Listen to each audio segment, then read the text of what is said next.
So people that don't know you, I love your story. Well, thank you. About your dad. Yeah. And how he busted your balls. Yes. And made sure that you'd have a career in comedy. The inadvertently made me a comedian story. Yes. My dad, for all those watching and listening, not a dwarf, which shocks a lot of people when they meet him. A regular. Yes. What do we call him? A regular person? We call him reachers. Reachers. Yeah. I like that. Like you're a reacher for me. Yeah. I'm useful to you as a reaching. Exactly. So yeah, my dad's a reacher. My mom's a reacher.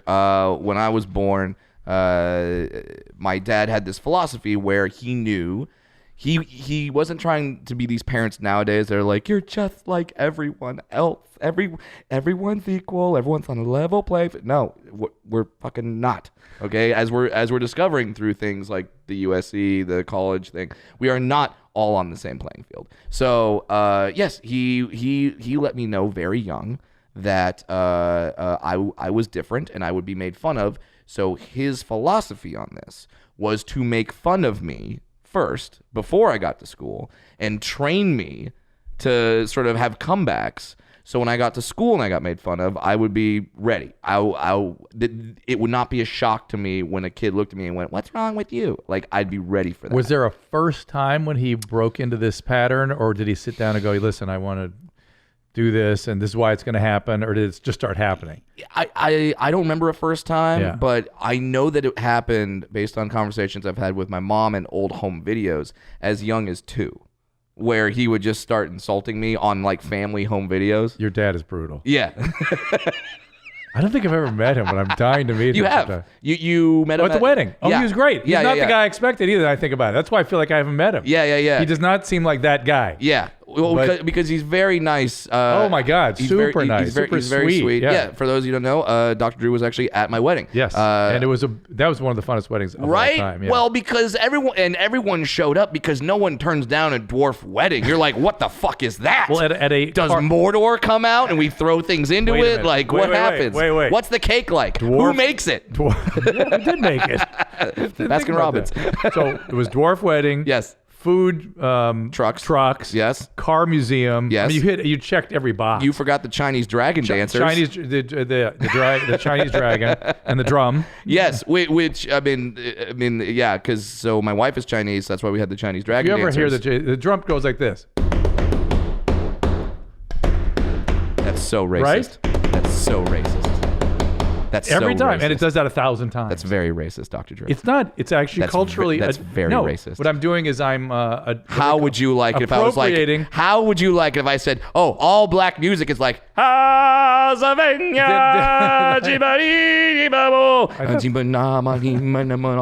very racist. What you did was just very racist. Dr. Okay, Drew. well then I thought it was just cultural appropriation. I apologize if it was, but because that's what I go because we have lots of Chinese friends, so we've seen those dragons. Oh, I get it. I have a Chinese friend, so I can be racist to Chinese people. No, the bottom line is that when the dragons come I've been to Panda Express. What I dread is the drums. The drums, like, because the guy always stands by my ear for some reason. Yeah, and so because they know you're racist, so they're trying to slowly trying to drum it into my head so I reproduce it for podcasts, so my friends can call me racist. Oh.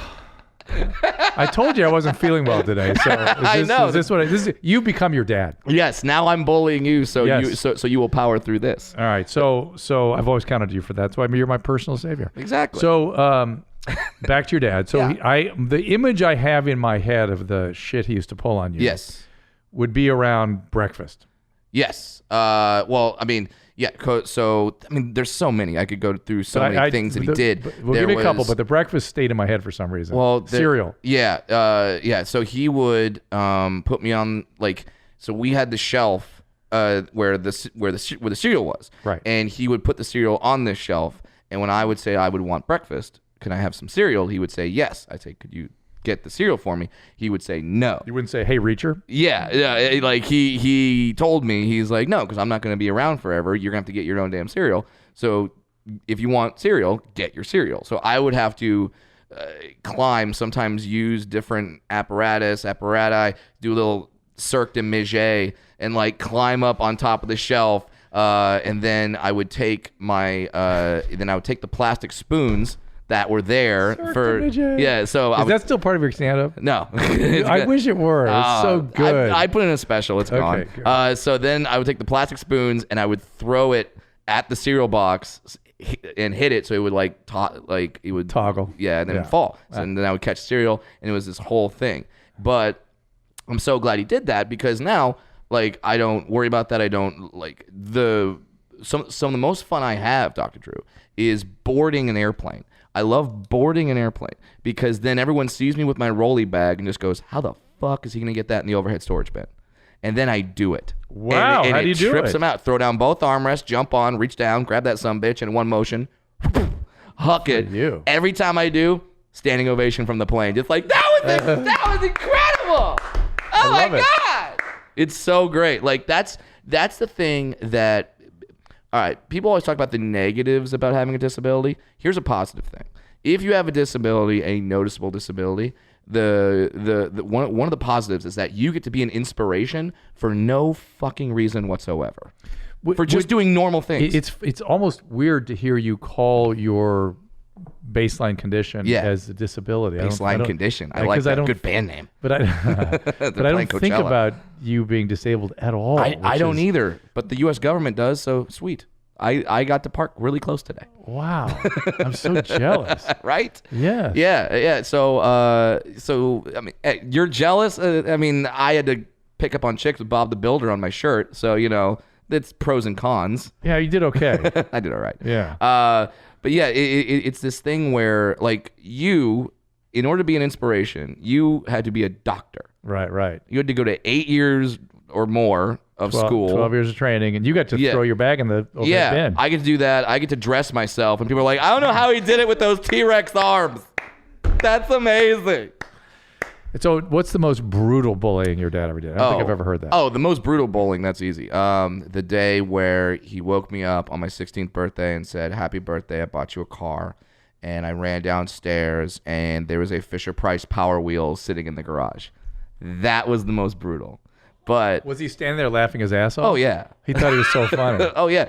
And did you take those T-Rex arms and punch him in the balls? No, I drove the car to school. Oh, what? Yeah, we lived 2 blocks away. That's funny. So I just drove it. I said, fuck it. I'm driving it. Did he think too much, too far? I've gone too far now? Well, he's got me now? As I was driving down the driveway, he's like, no, stop, come back. It's a joke. I'm just like, no, this is my car. This is my car. This is what you want your son to be pulling into school with. This is what I will do. Were you already funny by that point?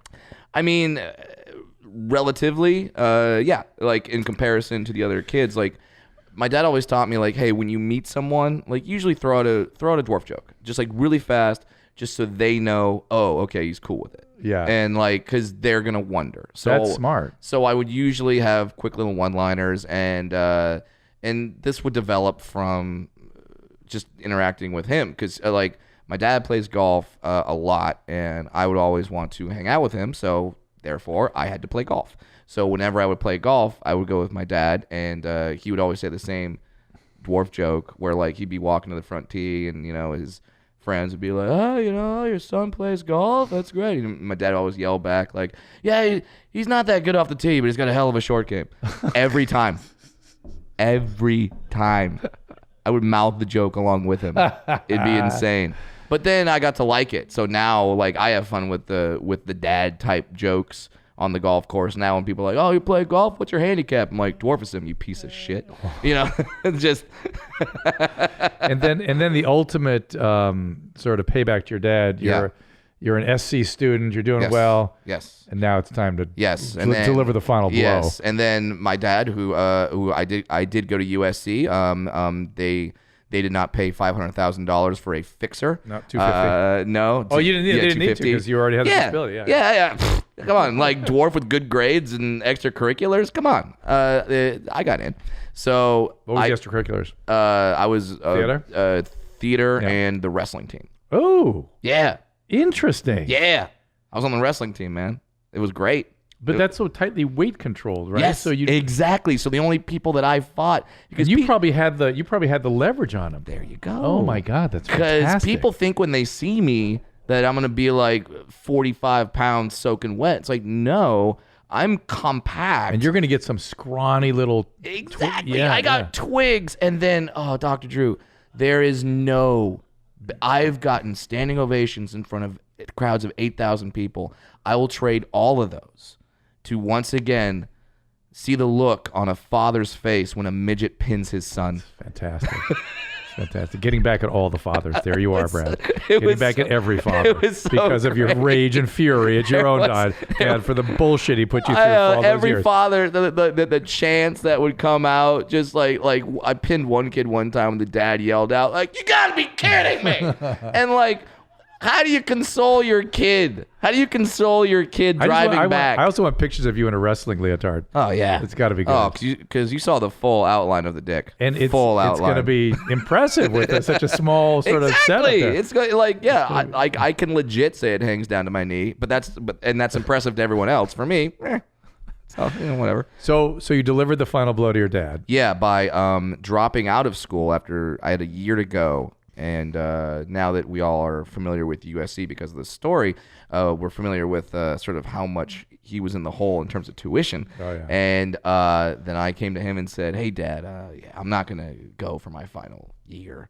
I'm gonna be a stand-up comic," which is just what every father dreams of hearing, right? Said, hallelujah. Yeah. So, but just as we imagined it. yeah, and I'm not one of these guys where like I don't like it when a lot of people downplay their either their socioeconomic status or like, because now we have there's a lot of people that don't like to talk about that they're wealthy. My dad did really well for himself.